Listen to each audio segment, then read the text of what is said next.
Mga kalapatids, ayan yung isa na ginagawa. Nakita nyo yan. Ito, inukitan ko yan. Ayan o. Inukitan ko siya. Ayan o. Makikita nyo. Tapos sinapian ko ng manipis na plywood. Ayan o. Para dito dadaan itong ating pinto. Ganun lang yan. Tapos nilagyan ko rito ng 3 arang na magkakakitaan sila mga kalapatids. Ayan. Bali pag gumagawa kayo nito mga kalapatids, ito inuuna dyan, yung sahig. Yan ang inuuna ko dyan. Para dyan ang pinaka-base natin, ipapako nyo itong likod na rin, at saka itong gilid. Saka yan, o. Yan, ganyan, o. Tapos yung harap, wala. Yung harap, huli kong ginagawa yan. Gagawin ko na ngayon yung harap para makikita nyo na yung itsura nya. Dito yung pinakapinto. Tapos yung lagayan ng pinto sa taas, di na ipinapako yun. Sinusukat din yun mga kalapatids dahil hindi basta ipinapako lang yun. Kailangan yung pag inangat mo yung pintong ganun at itinihaya mo, makakalusot kahit nandito yung lock nya. May lock kasi sa ibabaw yan. Papakita ko sa inyo mamaya kung paano ginagawa yung lock. Okay. Okay, eto mga kalapatids, oh. Nakita nyo to, ere na yun. Eto na yung pinakalalagyanan ng ating pinto sa ibabaw.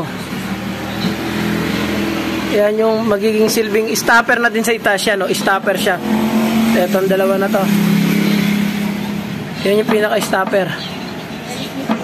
Tapos pag inalis na natin yan, o yan, ganyan na itsura niyan. Ito yung style niya sa ibabaw, matitingnan, no?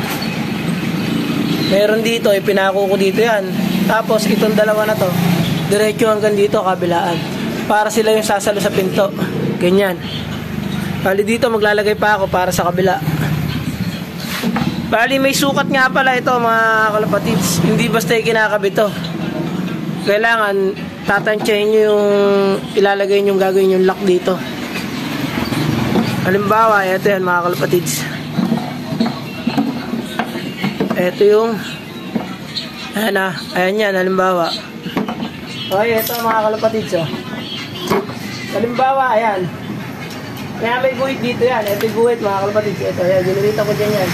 Nakasobra siya ng konti. O, ayan, may konti pang natitira. Kakainin siya nito. Yun yung magiging lock niya. Ayan, o, tingnan nyo. Doon sa guhit ko yung nilagay. Ayan, o. Mula doon sa guhit na yan mga kalapatids, hindi na siya lalabas. O, diba? Papakuha ko rito ng mas manipis sa tabla yan. Hindi na siya lalabas. Ngayon, pag inangat nyo to, pag sili niya may allowance pa mula sa taas. Ito naman yung bubong. Ayan o. Ayan ha. Pag inangat yung ganyan yan, dito sa ilalim, aangat. May lock din dito yan eh. Kailangan, maililiko nyo siyang ganyan. O, ito ngayon, ilalagay ko to. At makikita nyo. Example natin mga kalapatids. Ipapako ko lang ng maliit.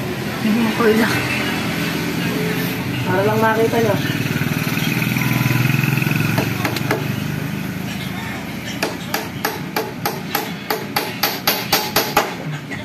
Ayan, napapako natin ang maliit na pako. Sige, sa kabila, wala ko na yun. Wala sukat ko. Pero papansin nyo.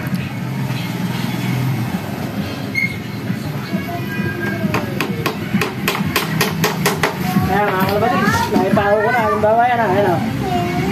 Diba, hindi siya makakalabas. Kasi mayroon dito. Pag inangat yung ganyan, kailangan, yan, kailangan maigaganyan nyo. May allowance pa rin yung maipapasok mo ito. Diba? Hindi ubrang bumabato na sagad kasi paano hindi ipapasok yan? Pag andito yan, o hindi nyo na maigaganon to, diba? Yun yung sukat niya. Yun yung susukatin niya dyan. Yun lang ang medyo mahirap dyan, yung pagsukat niya. Pero napakagaling gawin mga kalapatids. Yan na yan. As in yan na yan. Yan na talaga yung lock. Yan gawin yan mga kalapatids. Dito sa ilalim, pag naglagay kayo, yan, ilalagay ko. Kainin nyo lang din yung kapiraso niya, o, ganyan lang. Para pag inangat nyo ganyan, o, di ba, lalagpas na, pwede nyo na i-ganon. O, pag ibinalit nyo siya, o, i-ganon nyo lang siya, bababa nyo ganon. Okay, kali ganyan niya, mga kalapatids yan, kung paano gawin. Yan, nakita nyo na. Mamaya, papakita ko sa inyo nangyari naman. Okay, maraming salamat. Okay, ito mga kalapatids, oh. Gawa na yung pinto natin, ayan. Yan siya. Bali, bubong na nga lang ang kulang yan, mga kalapatids. Okay na yan. Bali, ang last part nga talaga na ginagawa dyan ay yung bubong para hindi kayo mahirapan, mga kalapatids. Ayan. Tapos, yung yari nito, mga kalapatids. Ayan, tatawag ko para makita nyo. Meron siyang poop tray na nayari. May lagayan siya rito poop tray. Yung isa kasing ginawa ko, walang poop tray yun dahil para sa akin lang yun eh. Ito kasi may umorder, kaya ginawa natin. Ayan. May poop tray. May kabitan siya ng poop tray dyan sa ilalim. Kaya yung nag-comment na isa, ba't daw may kulang, walang poop tray. Akin lang kasi yung boss, kaya walang poop tray. Ito, may poop tray siya. Hindi pa natin ginagawa yung poop tray. Sa huli na yan, nasa labas lang naman yan, mga kalapatids. Ang pinakamahirap talaga dyan ito. Yung makinarya nung ano na to, ng pito. Yung mechanism yan, yan lang talaga ang mahirap dyan. Pero the rest, madali na. Pwede naman din mga kalapatids na hindi ganito yung gamitin nyo. Ito. Ayan, kung nakikita nyo yung pinto ko, di ba? Alloy. Pwede namang hindi alloy yan. Gagaya na ito, ayan o. Ito, hindi alloy. Ganyan na lang, pwede rin ganyan kung wala kayong alloy. Yung kahoy ng manipis na ganyan, ipako nyo. Pwede yan, mga kalapatids, ganyan. Pwede dito sa pinto yan. Para hindi kayo mahirapan maghanap nito. Kasi mahirap, bibili pa kayo nito sa Shopee. Mahirapan pa kayo. Okay, mga kalapatids. So, eto na, okay na siya. Ayan o, kung makikita nyo. May lock na siya. Ito, nilagyan ko sa harap na ito. Yan yung nagsisilbing lock niya palabas. Diba? Ito naman, lock din niya palabas. Yun yung sinasabi ko sa inyo. Ayan, may allowance siya pag inangat nyo. Kahit maliit lang, katulad yan. Ayan. Yan yung allowance niya. Para gaganon nyo siya. Pataas. Diba? Pag inangat nyo, may allowance.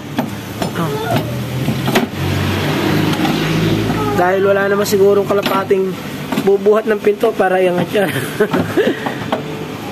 Ayan, okay na yan. Bali na nga mga kalapatids. Binubungan ko na. Pero na naman tayong isang mayari. Yung poop tray niya, dito. Okay, maraming salamat mga kalapatids.